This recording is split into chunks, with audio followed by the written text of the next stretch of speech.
Assalamualaikum warahmatullahi wabarakatuh. Saya Ahmad Ziba Setiawan, NRP 5017 251021.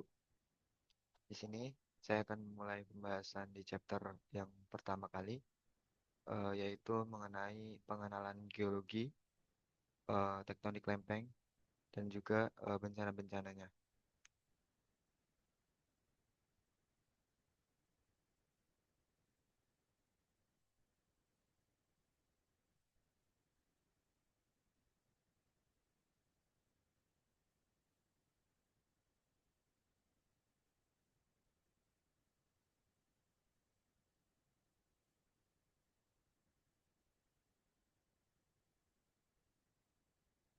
Ini, jadi pada kali ini eh, kita akan membahas tentang dasar-dasar geologi, kemudian tektonik lempeng, dan juga konsep-konsep penting yang akan kita pelajari ke depannya di geofisika. Pertama, apa itu geologi? Nah, jadi dalam sistem bumi itu ada beberapa subtema atau subbahasan. Yang pertama itu ada geologi, terus ada hidrologi, ada meteorologi, dan juga ada biosfer. Nah, dalam geologi sendiri itu adalah ilmu yang pelajari tanah, permukaan tanah, dan juga eh, lapisan-lapisan bumi gitu.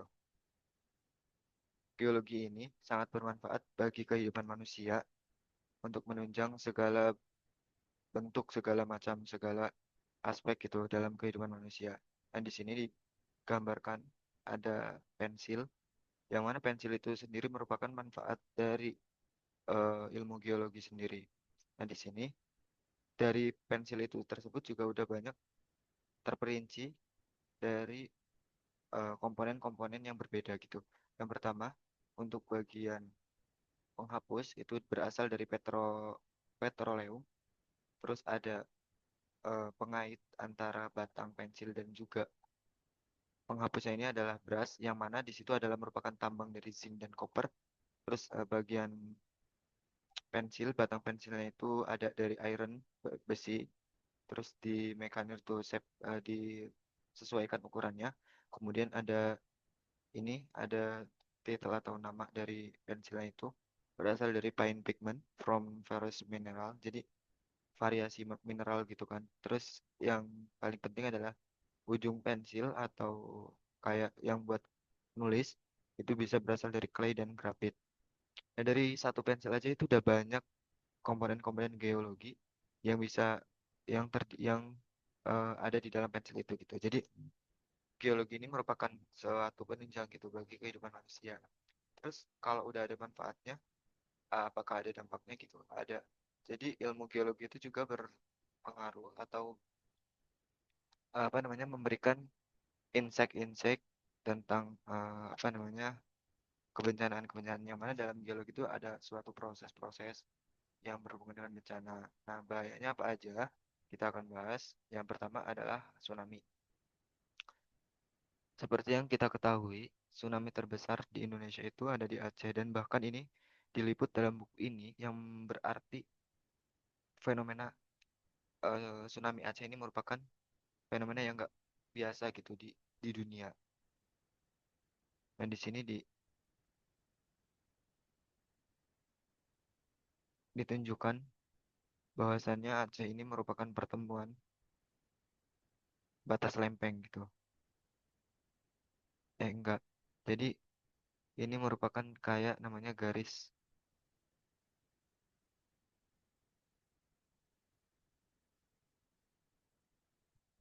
pergerakan tektonik lempeng. Nah, pada saat itu, pada saat tsunami, sebelumnya itu merupakan ada gempa yang ada di daerah sini, terus kemudian ke sini, sehingga Aceh terkena dampaknya, dan terjadilah nggak lama dari situ terjadilah tsunami secara besar gitu.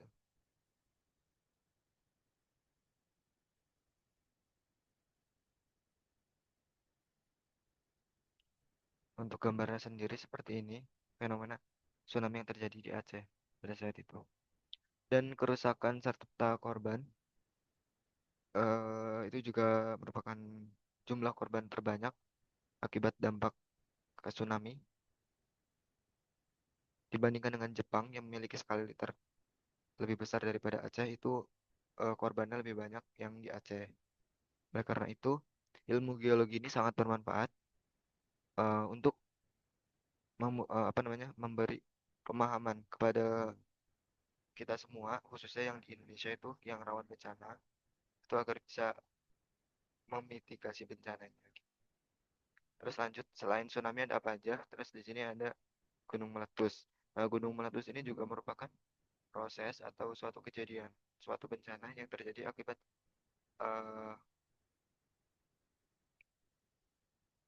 akibat adanya pergerakan-pergerakan atau maupun proses-proses yang ada di dalam bawah bumi yang dibahas dalam ilmu geologi gitu. Nah, apa namanya? Gunung meletus itu sendiri terjadi karena magma-magma yang ada di bawah itu dia sudah memiliki kekuatan yang mana sebelum keluar, sebelum meletus, magma itu disimpan di bawah. eh, jadi ada kayak tempat itu namanya itu dapur magma. Jadi di saat di dapur magma, si magmanya ini mengumpulkan energi-energi sebelum akhirnya nanti mencapai titik energi yang terbesar sehingga dia mengeluarkan energinya ke permukaan sehingga terbentuklah adanya bencana ke gunung meletus gitu. Indonesia sendiri itu juga merupakan negara dengan deretan pegunungan yang tinggi. Oleh karena itu juga sangat penting gitu kan pemahaman tentang apa namanya mitigasi bencana gempa bumi. Terus ada bencana lain yaitu banjir bandang. Banjir bandang ini juga disebabkan karena proses ilmu kebumian eh, yang mana banjir bandang ini juga sangat berbahaya gitu. Bisa menghanyutkan bangunan-bangunan maupun segala macam gitu. Pokoknya bisa membahayakan. Dan kok bisa peristiwa-peristiwa bencana-bencana itu bisa terjadi gitu. Nah, ini dibahas karena adanya sistem bumi. Sistem bumi tersendiri itu ada internal dan ada eksternal. Maksudnya apa? Jadi dalam bumi itu ada sistem internal dan eksternal. Internal sendiri merupakan suatu sistem yang bekerja di dalam di bawah permukaan bumi. Dan kalau yang eksternal itu yang bekerja di atas permukaan bumi.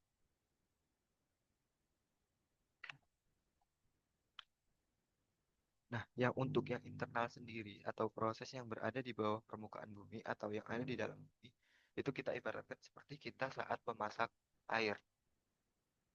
Yang mana di dalam inti bumi itu merupakan eh, suatu material padat yang memiliki suhu atau temperatur yang tinggi.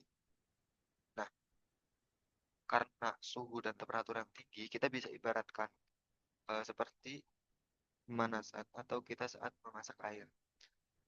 Jadi si intinya kan panas. Nah, intinya panas, terus yang di atas seperti lapisan mantel dan lain-lain itu ada yang cair. Itu otomatis kayak gimana adanya proses transfer energi atau pemanasan itu dan bisa menghasilkan suatu sistem bumi gitu. Ini ada gambar mengenai pemanasan air. Di sini kompor, ketika kompor memberi panas kepada air yang kita rebus, di sini akan terjadi yang namanya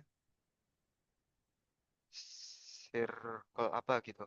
Nah, itu saat panas mengenai air yang di bawah, terus air ini mengalami kenaikan dan air yang lebih dingin atau memiliki temperatur yang lebih rendah, dia akan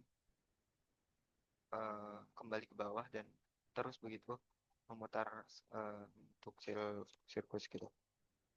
Nah, mengapa terjadi? Karena ketika ada suatu lapisan ini, dia dipanaskan, kemudian temperatur menjadi tinggi. Ketika temperatur menjadi tinggi, kemudian densitasnya mengurang.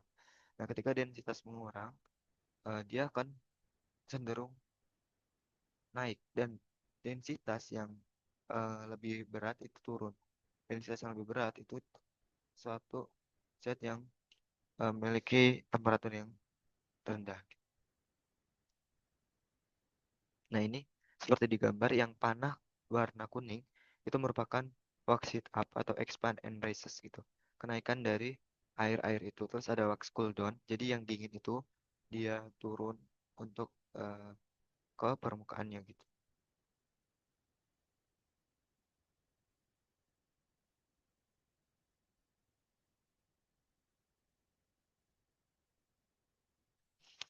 Nah, kita bisa ibaratkan juga ketika nih, tadi kan udah yang ada di bawah permukaan bumi. Itu sistemnya udah ada. Terus mempengaruhi ke itu juga merupakan faktor yang mempengaruhi ke eksternal. Karena apa? Kalau kita nih misal di situ kita masak air di porsi, kemudian ada uap yang keluar dan uap itu bisa menggerakkan atau bisa mempengaruhi eh, luaran dari poci itu gitu. Ini misal ini poci kan, terus dipanaskan airnya mengeluarkan uap ketika kita taruh di situ ada kincir anginnya ini bergerak. Hal ini berarti menunjukkan bahwasannya ada pengaruh atau hal-hal yang bisa dipengaruhi oleh sistem internal bumi. Ini contohnya. Ya, jadi dari situ ada eksternal. Nah, di eksternal sendiri itu faktor utama yang mempengaruhinya adalah energi matahari. Karena ketika energi matahari memancarkan energinya, air-air yang ada di bumi atau hidrosfer itu akan mengalami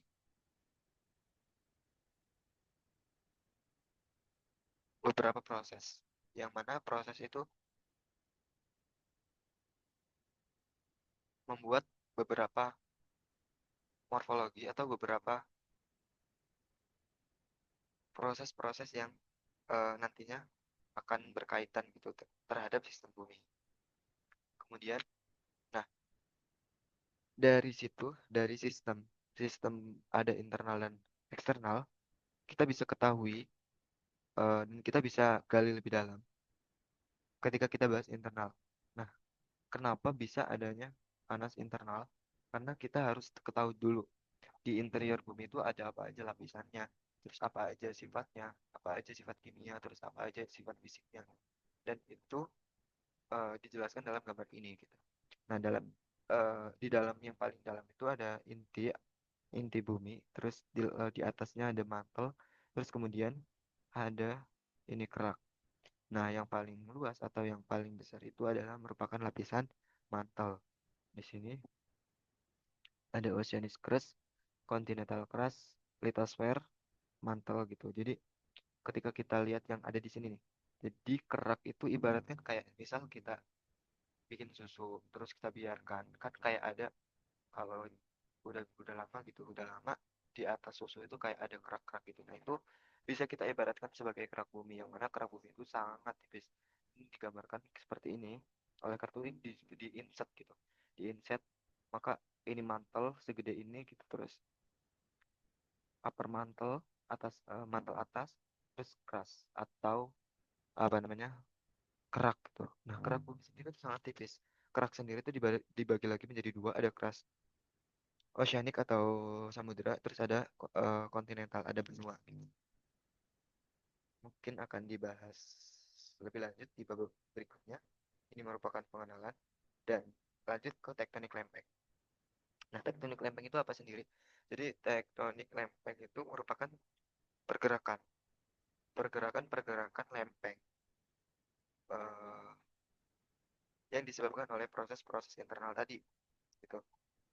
Nah, tektonik lempeng itu nanti kita bahas apa aja. Yang pertama adalah pergerakan lempeng, terus adalah batas lempeng. Jadi tektonik lempeng itu dia menggerakkan lempeng-lempeng yang ada di atasnya. Gitu. Hal ini disebabkan karena proses-proses seperti adanya proses apa namanya tuh eh,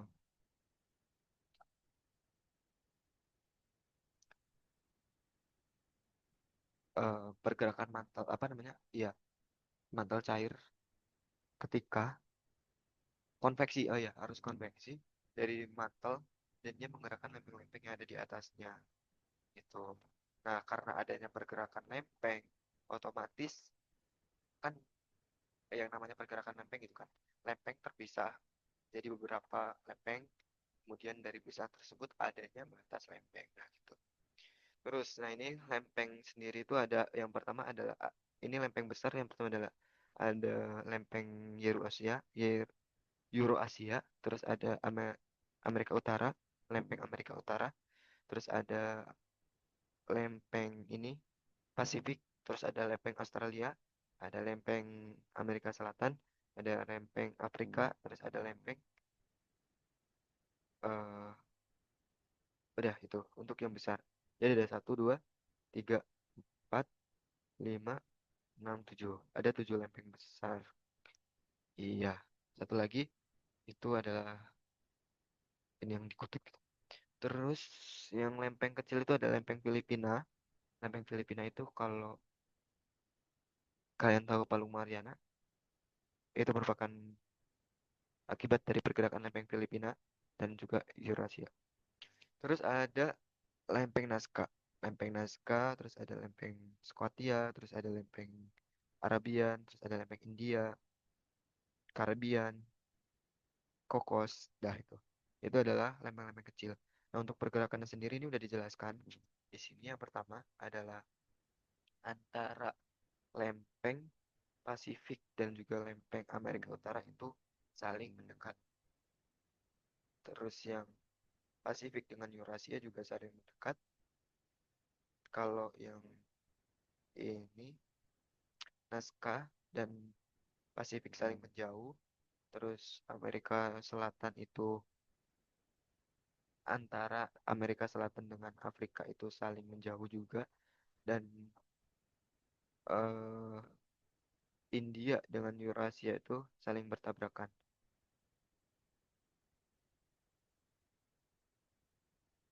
Ada Arabian. Nah, teman-teman, kalau tahu Himalaya itu merupakan dampak dari ini juga, India dan Eurasia. Nah, ini gambar dari tipe batas lempeng.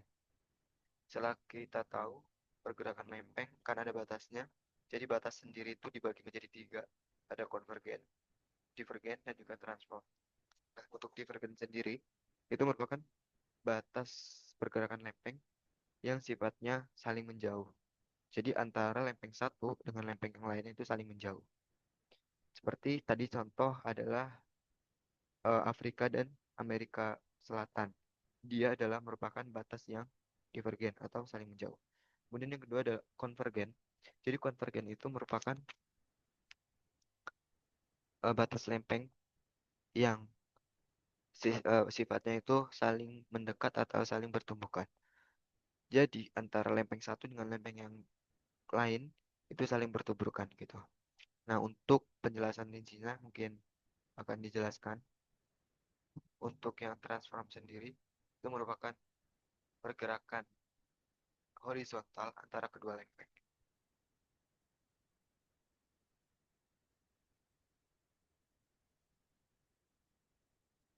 Nah, hasil dari divergen itu apa? Hasil dari divergen itu terjadinya eh, dasar samudera yang baru. Jadi ketika ini misal tadi gambar ini, kan ini ada di laut, untuk batasnya ada di laut. Nah, ketika di laut, ketika dia saling menjauh atau terjadi proses tipe yang divergen, maka dia akan terbentuk suatu lapisan samudera. Bukan lapisan, dasar samudera atau lantai samudera yang baru. Karena si lempengnya kan bisa apa namanya menjauh.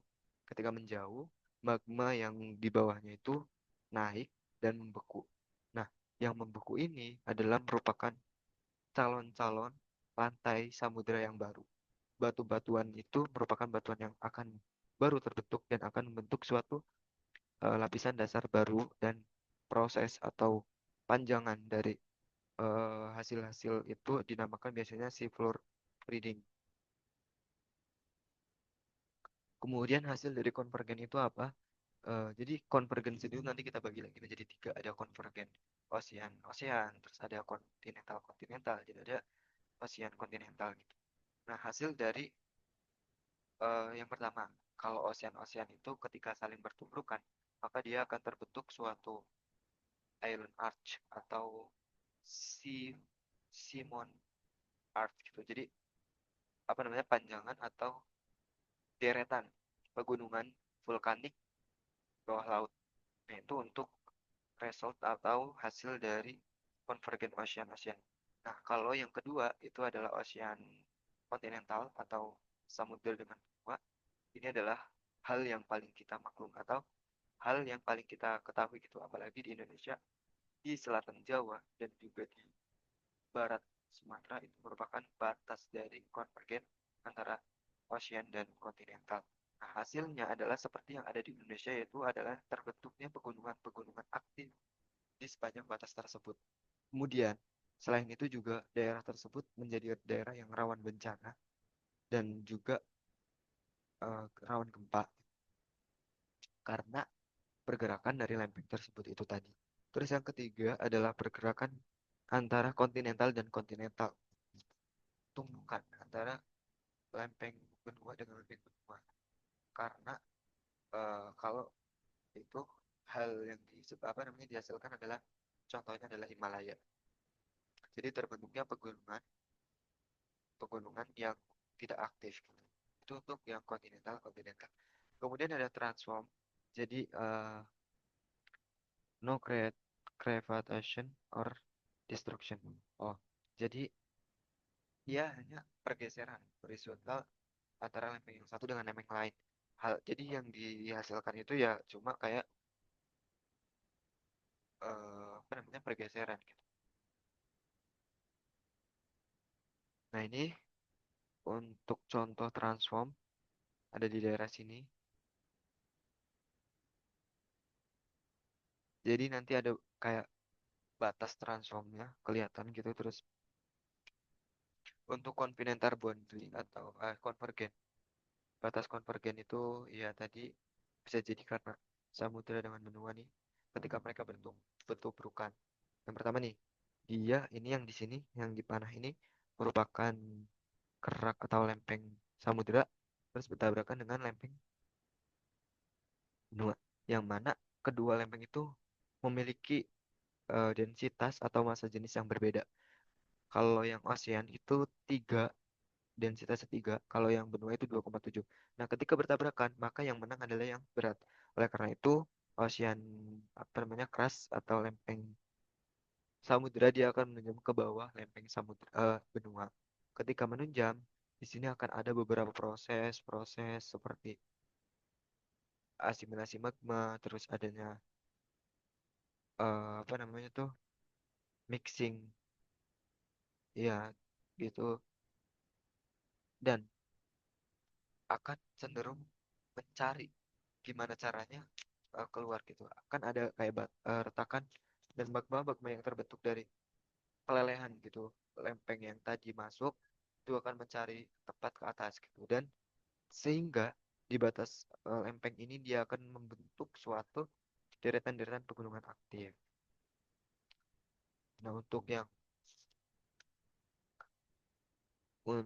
yang ini sendiri, konvergen divergen divergen batas divergen itu sendiri yaitu tadi karena adanya pengkristalan dari magma yang baru terbentuk sehingga membentuk suatu deretan lantai samudera baru. Ini contohnya ada di sini, Mid Atlantic Ridge. Oh iya, namanya Mid Atlantic Ridge. Mid Oceanic Ridge. Nah, karena di sini di Atlantic, jadi Atlantic Ridge. Nah, ini divergen tadi. Nah, ini kepisah antara yang satu dengan yang satu, menjauh. Kemudian di sini terbentuk batuan. Iya tadi. Terus lama kelamaan membeku, membeku, membeku sehingga lantai atau dasarnya itu semakin banyak terisi air dan kemudian jadilah lautan atau samudera, dan deretan itu dinamakan mid-oceanic range. Terus kemudian ada konvergen. Udah tadi ya konvergen itu ini gambarnya. Jadi kalau yang antara samudera dengan benua itu dinamakan subduksi. Terus kalau yang ocean-ocean ini terbentuk adanya island arch, formasi island arch, pegunungan-pegunungan laut gitu vulkanik. Terus ada continental kontinen-kontinen atau benua-benua. Maaf ini untuk gambarnya belum diganti yang sebelah kiri. Jadi prosesnya itu seperti gambar yang ini. Nah, 7 juta tahun 71 juta tahun yang lalu itu India ada di sini. Di sini. Masa benua India ada di sini. Terus 55 juta tahun yang lalu ada di sini. Jadi mengalami pergerakan. Terus sampailah 10 juta tahun yang lalu ini ada di sini. 10 ribu 10 juta ya. Ya pokoknya 10 million years ago itu dia semakin bergerak gitu. Dan akhirnya suatu saat dia bertabrakan dengan Euro-Asian, lempeng Eurasia gitu.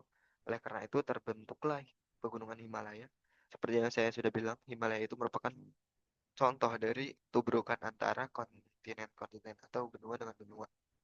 Jadi yang terbentuk itu pegunungan tidak aktif, tapi pegunungan yang dibentuk itu bisa mencapai dengan ketinggian maksimal.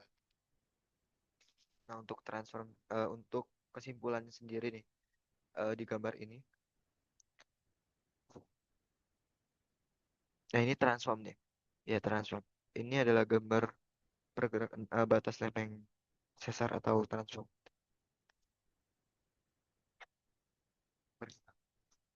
satu sama lain.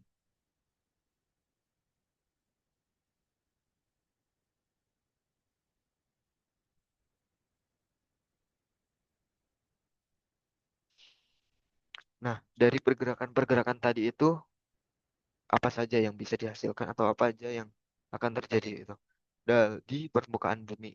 Nah, di sini digambarkan dalam figur 1.14 itu adalah uplift. Jadi, dari pergerakan itu akan terjadi beberapa proses baru gitu. Karena tadi ada pergerakan lempeng, adanya tubrukan dan lain macam sebagainya pokoknya gitu akibat proses dalam bumi. Maka di sini yang tadinya nih di gambar A itu dia cuma sebatas ini aja gitu. Nah, terus kemudian adanya uplift atau adanya pengangkatan, dia mengangkat lebih ke atas gitu kan, lebih ke atas. Nah, karena lebih ke atas terus karena perbedaan yang signifikan antara bagiannya benua ini dengan laut, maka di situ akan terjadi erosi. Erosi ini juga akan nanti dibahas di chapter-chapter selanjutnya. Apa aja itu faktornya, terus apa aja hasil yang dihasilkan, terus apa aja mekanismenya. Nah ini di gambar A ini kan belum ada ini ya. Kalau di gambar B ini udah ada sedimen transportasi. Jadi ngangkat, ya kan, ngangkat jadi segini nih, jadi lebih tinggi daripada laut dan terus terjadi erosi karena signifikan gitu kan erosi terus dia bergerak ke transportasi ke laut ke arah laut. Nah, uplift ini biasanya juga bisa disebabkan oleh adanya sesar, sesar naik, sesar turun, dan segala macam sesar gitu pokoknya. Jadi itu pengaruh juga. Proses-proses geologi itu sendiri tuh kayak eh, butuh waktu berapa berapa lama sih gitu kan? Butuh waktu berapa lama? Jadi dalam pembentukan-pembentukan muka bumi yang seperti sekarang atau lempeng-lempeng seperti sekarang itu membutuhkan waktu geologi yang mana waktu geologi itu bukan waktu yang sebentar gitu. Di sini dijelasin ya namanya waktu geologi itu adanya zaman, adanya periode, terus ada Kenozoikum, ada Mesozoikum, ada Paleozoikum, ada Prekambrian. Dewa ini untuk periode-periodenya. Jadi di sini digambarkan nih, ada Kenozoikum yaitu adalah hominid pertama gitu. Adanya kehidupan pertama, terus ada Kalau di Mesozoikum itu proses yang paling ininya gitu, paling utamanya adalah kemunculan dinosaurus karena di situ ada tiga periode kan, ada Cretaceous, ada Jurassic dan Trias. Kalau Jurassic ini dia di sini tuh masa yang mana perkembangan dari dinosaurus itu banyak gitu. Kalau yang Cretaceous itu kayak baru muncul aja gitu dinosaurus. Tapi kalau udah Jurassic ya udah berkembang banyak dan hampir didominasi oleh dinosaurus. Nah, pada kemudian lanjut ke Triassic atau Trias gitu. Di zaman Trias mereka punah, proses pemunahan. Terus lanjut eh, ke Paleozoikum, mulailah muncul reptil-reptil pertama yang ada di muka bumi. Di sini untuk periode sendiri itu ada Permian, ada Penislavinian, ada Mississippian, ada Devonian, ada Silur, ada Ordovician, ada Cambrian. Itu terus ada Precambrian. Nah, sebelum itu mungkin eh, saya akan menjelaskan beberapa hal yang belum disebutkan oleh saya gitu. Jadi bab ini kan menerangkan ya tentang eh apa sih dasar gitu bahasanya itu dasar geologi, ilmu geologi untuk nanti bisa ke depannya lebih paham mengenai ilmu-ilmu yang lain gitu. Nah,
nah, jadi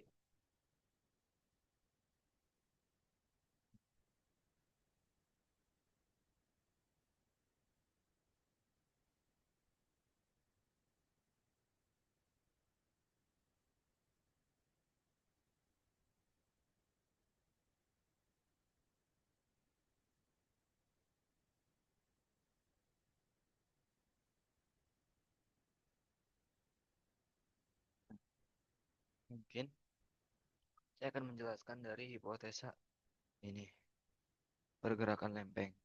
Kok bisa ada pergerakan lempeng dan gimana sih adanya teori pergerakan lempeng tersebut?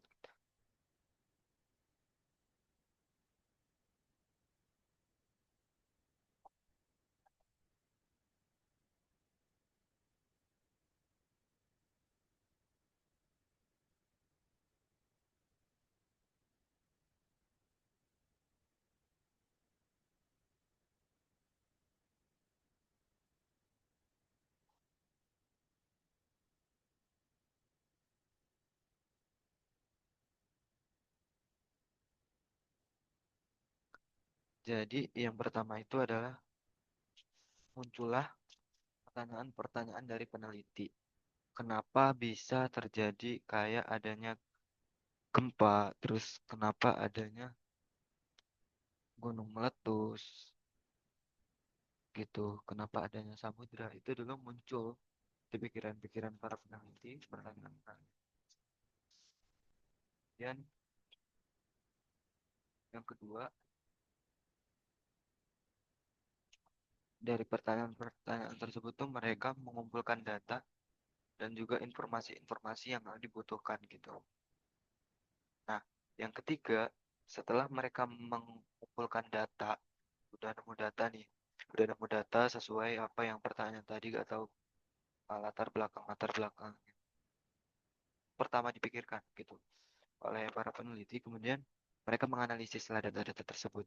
Nah, dari analisis tersebut nanti muncullah hipotesis, hipotesis dan hipotesis itu akan mereka buktikan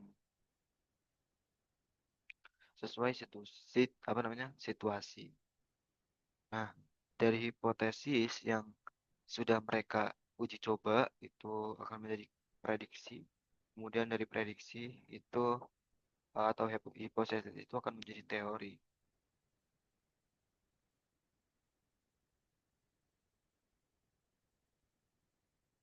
Itu yang dinamakan dengan namanya metode sains dalam penelitian gitu. Nah, kalau kita hubungkan lagi dengan lempeng tektonik gitu kan. Kalau kita hubungkan itu kayak gini, berarti dulu mikirnya kok bisa ada gempa bumi, misal gitu. Kok bisa ada gempa bumi? Kenapa? Nah, setelah itu mereka mengumpulkan data, data apa aja, terus setelah udah dikumpulkan ya, kayak datanya itu mereka mengumpulkan melalui pengukuran, pengukuran lapisan tanah, terus pergerakan, dan akhirnya ketemu udah kekumpul ini, datanya udah terkumpul, terus setelah terkumpul dianalisis datanya, dan akhirnya muncullah hipotesis, adanya hipotesis lempeng tektonik. Nah, dari pergerakan lempeng tektonik itu dari teori juga harus dibuktikan uji coba. Nah, bukti-bukti yang ada dijelaskan bahwasannya adanya apa namanya tuh kayak kayak puzzle, kayak bukan puzzle. Batas si benua-benua itu mereka kalau disatuin nyatu. Nah, dari kalau semisal nyatu, otomatis kan dulu kan jadi satu benua kan. Nah, karena adanya pergerakan lempeng yang kemudian diteorikan, itu cukup untuk membuktikan hipotesisnya gitu. Itu kemudian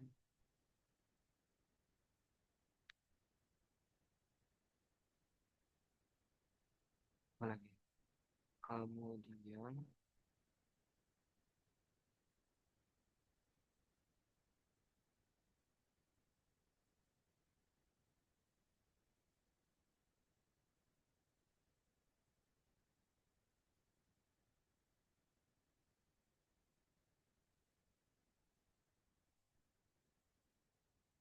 oh iya, jadi dulu itu bumi terbentuk dengan satu benua besar sumber benua yaitu Pangea gitu kan.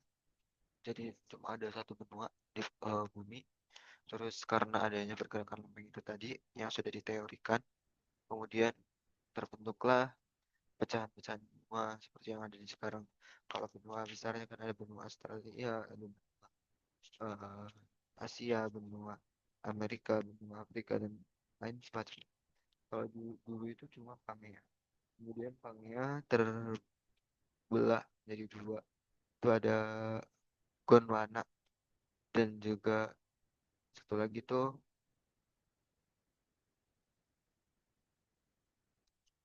eh, lupa, mohon maaf. Nah, kemudian dari situ pecah-pecah lagi terbentuk seperti yang sekarang. Nah, selain itu juga ditemukan beberapa mid-oceanic ridge seperti tadi di Atlantik, terus ada di banyak kok ya.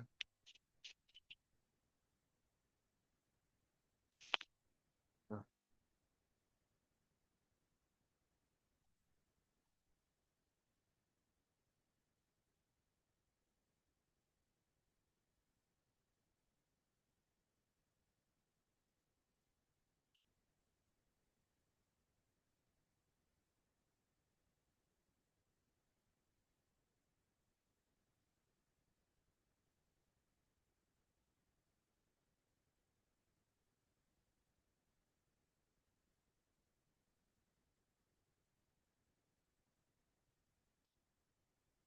Sebentar, sepertinya ada yang terlewat dari penjelasan-penjelasan.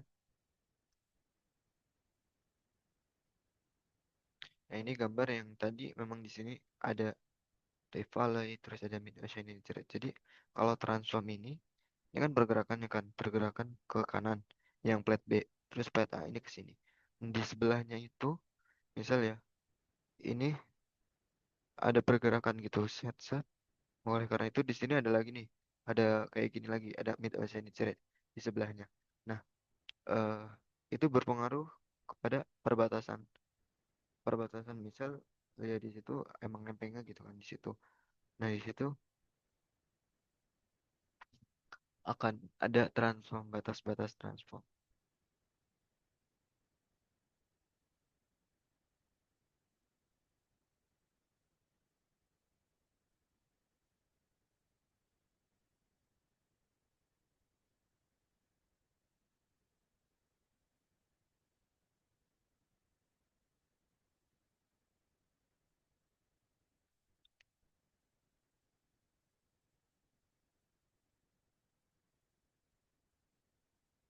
Dari dasar-dasar tahu tentang geologi ini, mungkin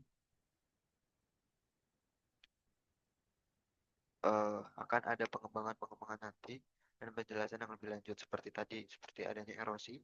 Ini yang tadi ini mungkin akan dijelaskan ya. Nah, erosi sendiri ini, ya erosi ini bisa karena sumber utama atau energi utamanya adalah karena erosi itu disebabkan oleh endogen atau tenaga luar bumi. Nah, matahari memanaskan hidrologi seperti hidrosfer dan semacamnya, kemudian terbentuklah siklus, kemudian karena adanya pelapukan, pelapukan sendiri itu dibagi menjadi tiga. Ada pelapukan fisika, pelapukan kimia, dan juga ada pelapukan biologi. Kalau pelapukan fisika itu pelapukan yang ya lapuk fisiknya gitu kan. Karena misalnya pecah dia itu pelapukan fisika. Terus kalau pelapukan kimia ini yang berkaitan dengan struktur atau komponen atom dari batuan itu. Kayak misalnya kalau yang kalau yang ini kalau yang kimia itu adalah ini kars. Nah, daerah kars atau kawasan kars itu merupakan kalau di situ memang mengalami erosi ya erosinya adalah erosi kimiawi. Karena si kalsit itu CaCO3 kan, CaCO3 ketika kena air H2O. Nah, di situ nanti terbentuklah reaksi kimia yang bisa menghasilkan pelapukan-pelapukan gitu. Kayak misal adanya pelarutan, terus nanti dari pelarutan itu akan terbentuk beberapa struktur geologi gitu, seperti adanya goa, terus adanya dolina dan lain pokoknya semacamnya gitu. Itu untuk yang pelapukan kimia. Kemudian ada pelapukan biologi. Pelapukan biologi ini berarti kelapuk karena adanya aktivitas biologi, aktivitas makhluk hidup.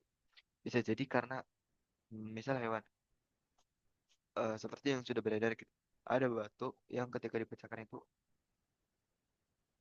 ada proses biologinya. Dan eh, ada yang batu itu karena ada proses atau aktivitas makhluk hidup apa hewan. Kalau dulu itu apa ya nama hewan ya? Hmm, ya kayak semacam apa sih kalau sekarang tuh pokoknya nggak besar nggak kecil gitu kan.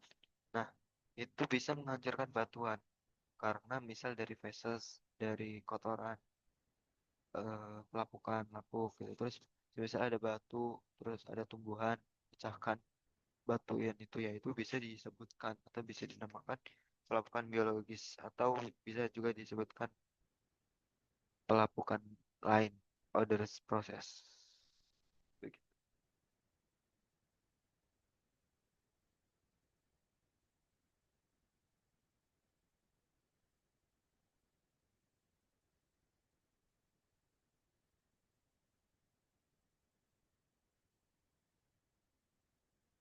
Kemudian eh, Untuk pengenalan mungkin cukup sekian ya, karena penjelasan-penjelasannya itu akan dijelaskan di chapter-chapter berikutnya. Dan harapannya setelah kita mengenal tentang dasar atau mengenal geologi lebih dulu, nanti di chapter-chapter selanjutnya akan banyak penjelasan-penjelasan atau pemahaman baru yang kita bisa diskusikan gitu. Oleh karena itu, ketika kalau memang eh, banyak kesalahan dalam penjelasan dan memang banyak kekurangan gitu, saya mohon maaf yang sebesar-besarnya. Eh, saya berharap gitu, ya walaupun tidak dengan durasi yang lama gitu, tapi dengan video ini saya sudah menjelaskan semua topik, semua topik dan dari semua gambar yang ada di chapter itu. Dan semuanya memang berdasarkan dari buku itu gitu, dan penjelasannya. Dan saya harap ya memang bisa diimplementasikan atau bisa dikembangkan di chapter-chapter selanjutnya. Oleh karena itu, saya ucapkan sekali lagi terima kasih. Mohon maaf atas segala kesalahan dan kekurangan. Eh, saya pamit. Terima kasih banyak. Wassalamualaikum warahmatullahi wabarakatuh.